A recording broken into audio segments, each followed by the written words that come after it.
अपने पसंदीदा शो के फुल एपिसोड देखने के लिए अभी डाउनलोड करें दंगल प्ले ऐप।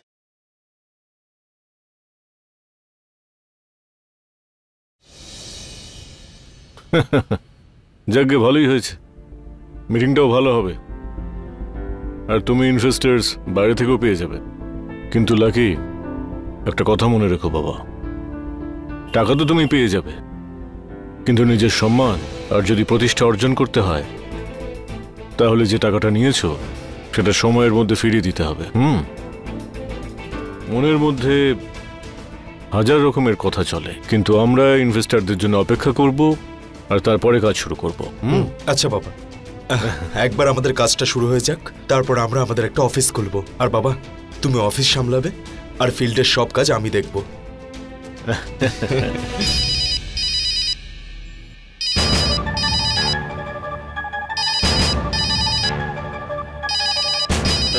বাবা, একটা ফোন এসছে দরকারি, আমি এক্ষুনি আসছি।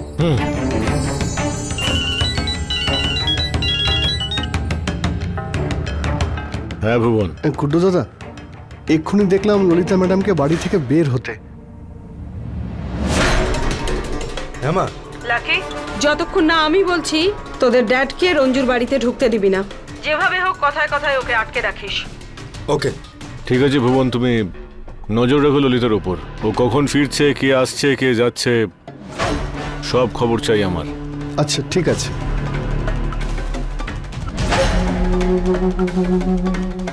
আজ ললিতা মিশ্র রঞ্জু আর ওর মেয়েদের ওদের আসল জায়গাটা বুঝিয়ে দিতে যাচ্ছে। অল দ্য বেস্ট মা।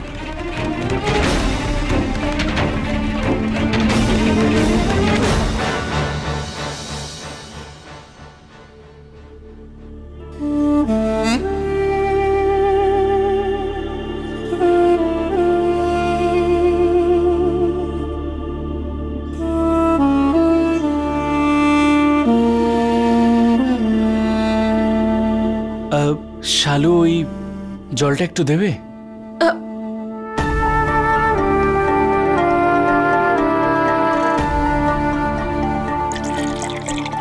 বিশেষ একবার সুস্থ হয়ে গেলেই আমি চলে যাব।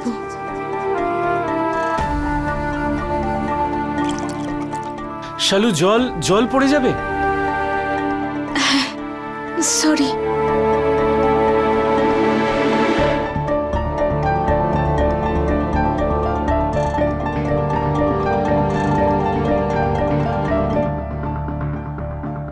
শালু, মা তোমাকে বাইরে ডেকে নিয়ে কেন গেল? কি হয়েছে? উনি তোমার সামনেই বললো না যে তোমার জন্য মানসিক করেছে, তাই ওই মানসিকের জন্যই প্রসাদ দিতে গেছিলাম। তো পুজো হয়ে গেছে? তাহলে দাও আমাকে প্রসাদ একটু। প্রসাদ? হ্যাঁ, ওটা তো আমি আনতেই ভুলে গেছি, এক্ষুনি নিয়ে আসছি। শালু, তুমি কিছু লুকাচ্ছ আমার থেকে? হ্যাঁ, লুকোচ্ছি। ওই মা আমায় বকেছেন। উনি বলেছেন যতক্ষণ না তুমি সম্পূর্ণ সুস্থ হয়ে যাচ্ছ তোমার পাশ থেকে যেন একটুও না নড়ি। দেখতে গেলে ঠিকই বলেছেন। আর আমিও ওনার কাছে প্রমিস করেছি যে যতক্ষণ না তুমি সম্পূর্ণ সুস্থ হয়ে যাচ্ছ তোমায় ছেড়ে আমি কোথাও যাব না।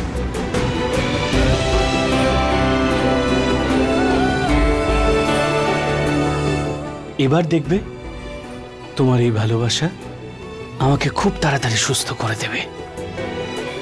আর তাছাড়া তুমি আমাকে ছেড়ে কেন চলে যাবে? এখন তো তোমাকে আমার সঙ্গেই থাকতে হবে, আর আমি তোমাকে কোথাও যেতে দেব না। আমিও তোমায় ছেড়ে কোথাও যেতে চাই না। আচ্ছা, এখন তুমি এবার বিশ্রাম করো।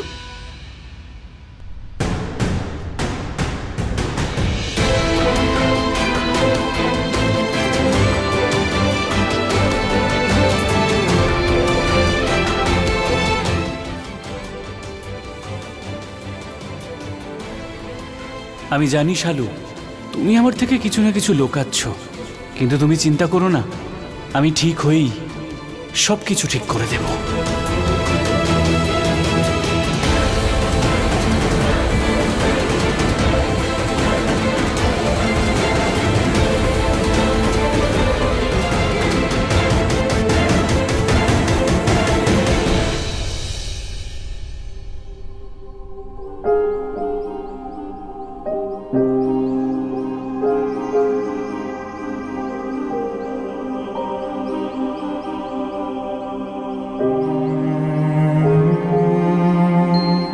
বৌমা,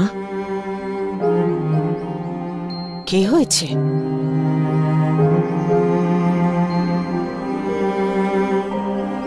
যখন থেকে এসেছো চুপ করে রয়েছো, কি হয়েছে? বিশেষ ভালো আছে তো? মা, শালুকে নিয়ে সারাদিন আমার খুব চিন্তা হয়। চিন্তা করার কোনো দরকার নেই। কত বড় বিপদ থেকে ভগবান আমাদের কেমন করে বাঁচালেন, এর পরের সমস্যাও সামলে নেব। মা, শালুর শ্বশুর বাড়িতে কোনো কিছুই ঠিক নেই। আর নির্মলা দেবী, ললিতা দেবীর কথা শুনে তো আমার শালুর পেছনেই পড়ে গেছে।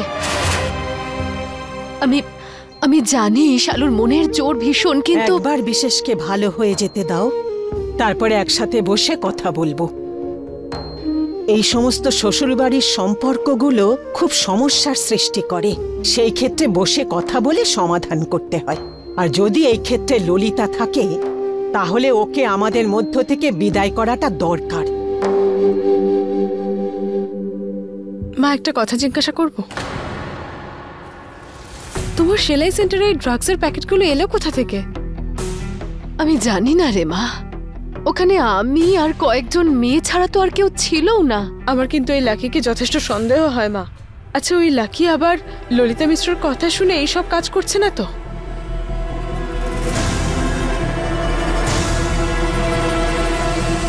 এ তো দারুণ ব্যাপার। আমার চোখের আড়ালেও আমাকে নিয়েই আলোচনা হচ্ছে। Not bad.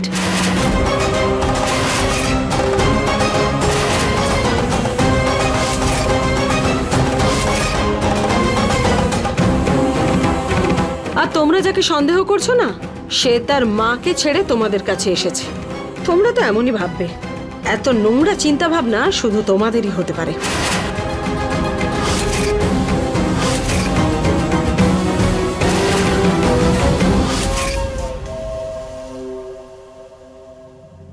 এখানে কেন এসেছেন আপনি? রঞ্জু মিশ্র, যদি প্রতারণার কোনো কম্পিটিশন হয় না, তাহলে তো তুমি দেখছি তাতে গোল্ড মেডেল পাবে। কারণ তোমার চেয়ে বেশি প্রতারক মহিলা আমি আর একটাও দেখিনি। কিরকম চালাকি করে আমার সোনাবাবুকে তুমি কাছে টেনে নিলে, আর তারপরে আমার ছেলেকেও আমার থেকে কেড়ে নিলে। কতদিন আমি সহ্য করব বলো তো তোমার এসব কাজকর্ম? আমিও তো একটা মানুষ নাকি? আমারও তো রাগ হতে পারে, আমিও প্রতিশোধ নিতে পারি। আর নিতে পারি বলছি কেন, আমি তো প্রতিশোধ নিয়েছি।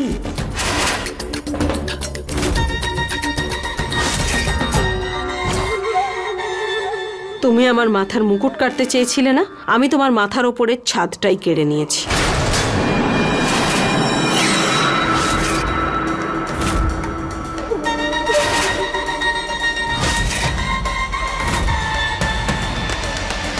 এভাবে কি দেখছো? এখনো বুঝতে পারছো না? আচ্ছা, আমি সাসপেন্স আর রাখছি না। আজকের পর থেকে এই বাড়ির ওপর অধিকার শান্তি দেবীর নয়, মানে আমার মা। এটা এখন বিন্দু নিবাস।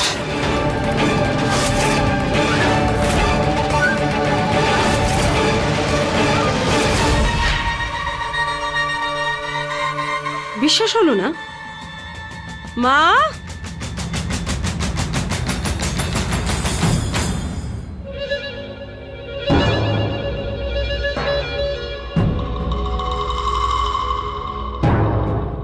চালাকি করে তুমি আমার ভালো মানুষ সোনা বাবুকে বুঝিয়ে সুঝিয়ে এই বাড়িটা মায়ের নামে করে নিয়েছিলে, তাই না? তাই ভাবলাম যে একটু চালাকি না হয় আমিও করি। তাই জন্য গিরিধারী বাবুকে পাঠিয়ে আমি এই বাড়িটা আমাদের নামে করে নিয়েছি।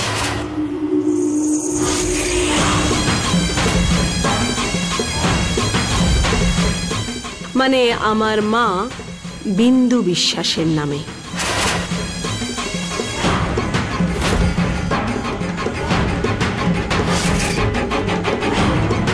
আজকের পর থেকে এই বাড়ির ওপর অধিকার বিন্দু বিশ্বাসের থাকবে।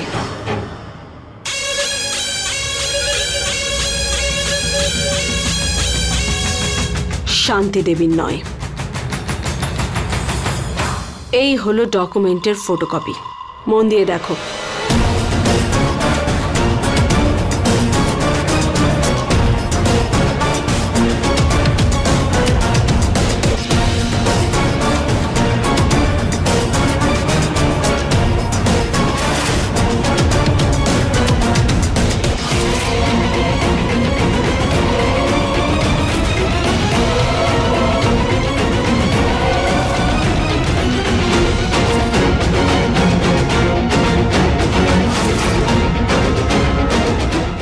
হলো? তোমার পায়ের তলা থেকে মাটি সরে গেল নাকি? সরে যাওয়াই উচিত রঞ্জু মিশ্র, কারণ আজকের এই ঘটনার পর তোমার সারা জীবন মনে থাকবে যে ললিতা মিশ্রকে টেক্কা দিতে চাওয়ার পরিণাম কি হতে পারে।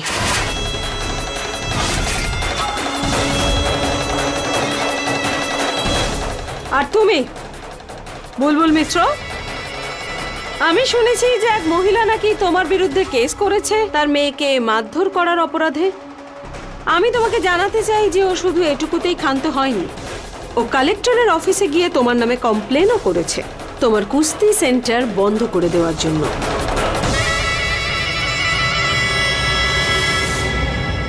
তোমার যদি বিশ্বাস না হয় তাহলে নিজে গিয়ে দেখো। এতক্ষণে তো মনে হয় তোমার কুস্তি সেন্টারে নোটিশও পড়ে গেছে।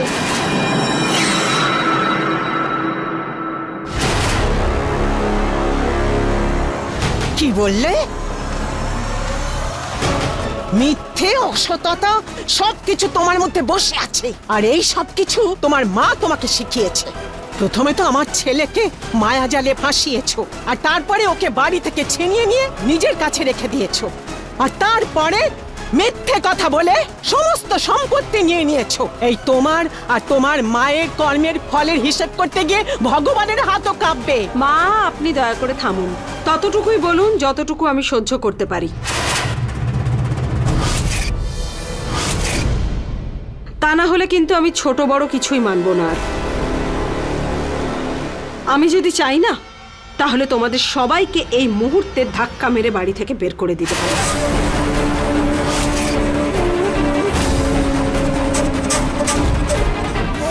কিন্তু আমি সেটা করব না, কারণ মা, আপনি হলেন আমার সোনা বাবুর মা। আপনি আমাকে যাই বলুন না কেন, আমি আপনাকে কিছুই বলবো না। আর মা, আপনার খুব ভরসা, তাই না, এই রঞ্জু মিশ্রর ওপর? তাই আমিও দেখতে চাই যে এখান থেকে বেরোনোর পর ও আপনাকে কোথায় নিয়ে যায়। কালকের দিনটাই শুধু তোমাদের হাতে আছে, তার মধ্যে নতুন ঠিকানা খুঁজে নাও। আর যদি লাকি আর সোনাবাবুর কথা বলো, তোমাদের কালো ছায়া ওদের ওপর থেকে সরলেই আমি ঠিক মানিয়ে নেব ওদের। ললিতা দেবী, আপনার প্রতিটা কথার আমার কাছে শুধুমাত্র একটাই উত্তর আছে, কিন্তু এই সময়টা উত্তর দেওয়ার নয়, নিজেদের মনের জোর দেখানোর। আমি আর আমার মেয়েরা এতটাই যোগ্য যে সব বিপদের সঙ্গে বুক চিতিয়ে লড়াই করতে পারি, সব পরীক্ষায় পাশ করতে পারি। আর রইল আপনার সোনা বাবুর কথা আর লাকির কথা, আমি ওদেরকে কোনোদিনও এখানে ডাকিনি, ওরা নিজেরা আপনাকে ছেড়ে আমার কাছে এসেছে। এবার এটা আপনি নিজেকেই জিজ্ঞেস করুন যে এমনটা ওরা কেন করল। আর আরো একটা কথা, আপনি কোনোদিনও আমার থেকে আমার বাড়ি কেড়ে নিতে পারবেন না। আপনি তো শুধুমাত্র এই ইট, এই দেওয়াল, এই মাটি, এইটুকুই কেড়েছেন। আর এই সব কিছু দিয়ে বাড়ি তৈরি হয় না ললিতা দেবী, একটা গোটা পরিবার তৈরি করে একটা বাড়ি। আর আমার পরিবার আমার আজও সঙ্গে আছে। তাহলে শুধু আপনি কেন, গোটা পৃথিবীর কেউ আমার থেকে আমার পরিবারকে কেড়ে নিতে পারবে না। এখন আপনি আসতে পারেন, আপনার বাড়ি কালকের মধ্যেই খালি হয়ে যাবে। হ্যাঁ, চলে যাবে, কিন্তু একটা কথা মনে রেখো, যখন বাড়ি ছেড়ে যাবে শুধু নিজেদের জামা কাপড় নিয়ে যাবে, কারণ এই বাড়ির সব জিনিসপত্রও এখন আমার। আর কাল মানে কিন্তু কালই।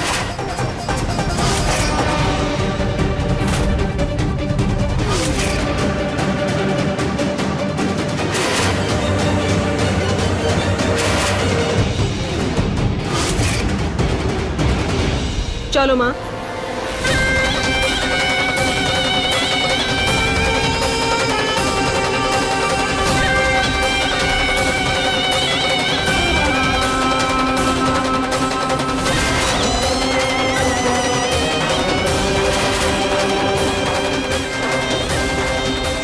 দিদি, কখনো সময় পেলে ভেবে দেখো, আমার ভাগ্নে মানে তোমার ছেলের আজ এই অবস্থা কার জন্য হয়েছে। দেখো, ভাগ্নের ওপর গুলি বর্মা চালিয়েছিল, আর বর্মা কার সবচেয়ে কাছের লোক? ললিতা দেবীর। মানে এটা পরিষ্কার। ললিতা দেবীর কারণে আজকে আমাদের ভাগ্নে মৃত্যুর মুখ থেকে ফিরে এলো। দাদা, তুমি কি মনে করো আমি এই ব্যাপারে ললিতাদির সাথে কোনো কথা বলিনি? আরে কথা বলেই আমি এই সিদ্ধান্তে এসেছি যে যা কিছু হয়েছে না, এই মেয়েটার জন্যই হয়েছে। সেই হিসাব মেলানোর ঘটনায় বিশেষ বর্মার পিছনে পড়েছে, আর বর্মা নিজেকে বাঁচানোর জন্য গুলি চালিয়েছে। তাহলে এই লাভের অংশটা তো আমরাও পেয়েছি, কিন্তু এই মেয়েটার জন্য সব সমস্যা ঘুরে ফিরে আমাদের উপরই এসেছে।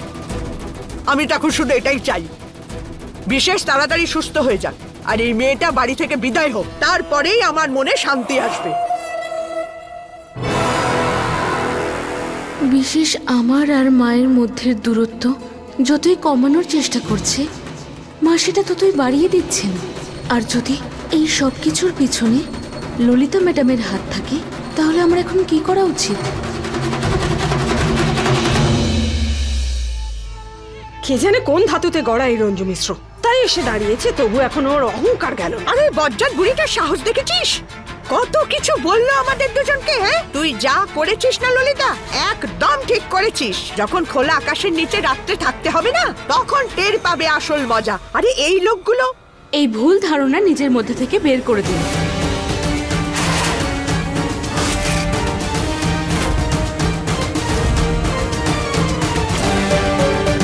তুমি এখানে কি করতে এসেছো?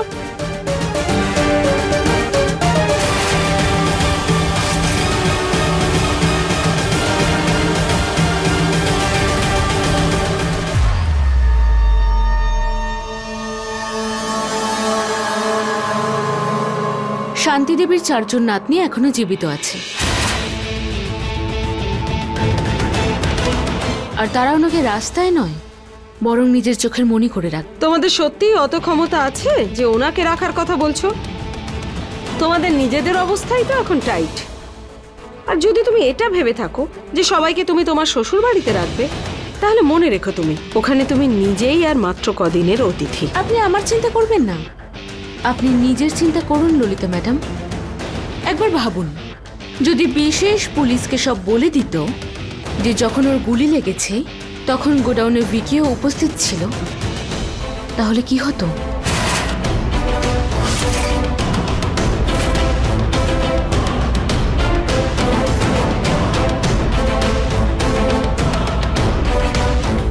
ভাবুন, আপনার এক ছেলে তো বাড়ি ছাড়া হয়েছেই, আর একজন জেলে থাকতো।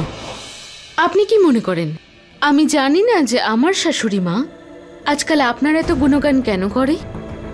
কারণ যে টাকা দিয়ে উনি একদিন আমাদের সাহায্য করেছিলেন, সেই টাকা আসলে আমাদের, কারণ বর্মাবাবু সেগুলো নিয়েছিল। আর উনি আপনার নতুন অস্ত্র। ললিতা ম্যাডাম জানেন, এই সব কিছু জানার পরেও আমি চুপ করেছিলাম, আমি কিচ্ছু বলিনি। জানেন কেন? কারণ আমাদের এটাই আমাদের মা শিখিয়েছেন যে একটা সীমা অবধি সকলের ভুল মাফ করে দেওয়া উচিত। কিন্তু এখন ললিতা ম্যাডাম, আপনি কিন্তু সীমা অতিক্রম করার চেষ্টা করছেন। আপনাকে আমি শেষবারের মতো সতর্ক করছি, আমাদের পরিবারের মধ্যে ঢোকা বন্ধ করুন আপনি। কারণ যদি আমি একবার ঢোকার চেষ্টা করি, তাহলে আপনার এই ললিতা নিবাস সম্পূর্ণ শেষ হয়ে যাবে।